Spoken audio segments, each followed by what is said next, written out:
दाइ गे गे कतऽ भेटलौ दाइ गे? एखन तऽ एकर सीजन नहि छै। देखियौ हमरा बेटीके, बुझलियै? बेटी सनक के हैत दुनियामे, संसारमे? बेटी सनक केओ नहि।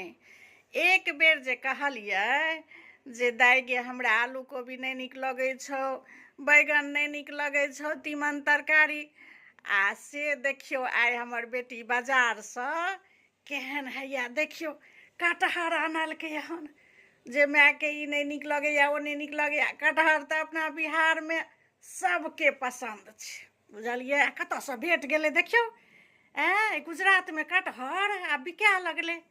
आ हमरा सबके तऽ मिथिलामे बिहारमे ततेक गाछमे फड़ै छै, लेकिन वएह सीजन पर फड़ै छै। तहन बाँटैत खूब जन मजदूर लोक वेद सबके बाँटलहुँ, खूब बाँटलहुँ।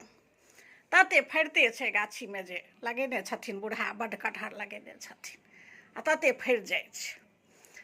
आ सालो भरि इंतजार करै छी कटहरके तीमन लए, बुझलियै?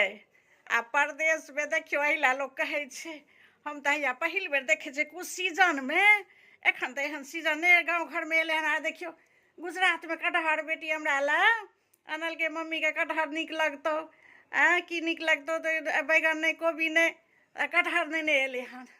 आब की कहिए? तेँ कहै छै लोक जे बेटी सनक केओ नहि।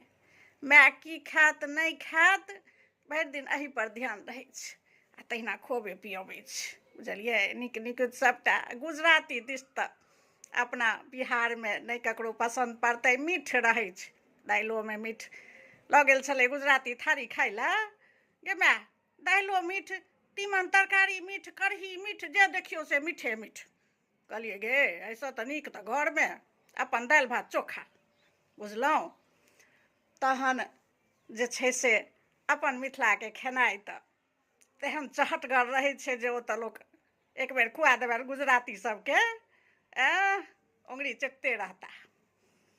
तहन की कहै छी, ठीक छै कटहर हे, कटहर जे बनेबहुन तऽ कनि वीडियो बना कऽ सबके देखा दिहौन, हम जेना कहबो तहिना बनैहे। ठीक छै, फेर भेटै छी दोसर वीडियोमे। जय मिथिला।